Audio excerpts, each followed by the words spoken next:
আপুনি কেতিয়াবা লক্ষ্য কৰিছেনে আপুনি ইউটিউবটো চাই আছে বা ইনষ্টাগ্ৰামত কিবা এটা ভিডিঅ' চাই আছে সেই তেনেকুৱা ধৰণৰ একেই ধৰণৰ যদি ভিডিঅ' আপুনি 2-3টামান চাই দিয়ে তেনেকুৱা সেম ভিডিঅ' তেনেকুৱা একে ধৰণৰ ভিডিঅ'বিলাকেই আপোনালৈ অহা আৰম্ভ হৈ যায় এইটো কিয় হয় গম পায়নে বাৰু এইটো এই কাৰণে হয় এইটোক কয় ইউটিউব বা ইনষ্টাগ্ৰামৰ এইটো এলগৰিদম বুলি কয় মানে আপুনি যিটোৱেই চাব সেইটোৱে আপোনাৰ জীৱন মানে আপোনাক দেখুওৱা আৰম্ভ কৰি দিব মানে আপোনাৰ এটেনশ্যনটো কাঢ়ি লোৱাৰ চেষ্টা কৰে মানে আৰু তেনেকুৱা বস্তুবিলাকে আপুনি সেই টাইমটোৰ পৰা দেখিবলৈ আৰম্ভ কৰে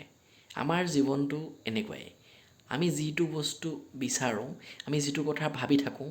সেই তেনেকুৱা বস্তুবিলাকে আমালৈ অহা আৰম্ভ হয় আমি যিটোত এনাৰ্জি টাইম আৰু এটেনশ্যন দিয়া আৰম্ভ কৰোঁ সেইবিলাকে আমাৰ জীৱনলৈ অহা আৰম্ভ হয় গতিকে আপোনাক যোনটো প্ৰয়োজন যিটো বস্তুৰ প্ৰয়োজন আপোনাৰ জীৱনটোত যিটো দৰকাৰ সেইটো বস্তুত এটেনশ্যন এনাৰ্জি আৰু টাইম দিবলৈ আৰম্ভ কৰক ধন্যবাদ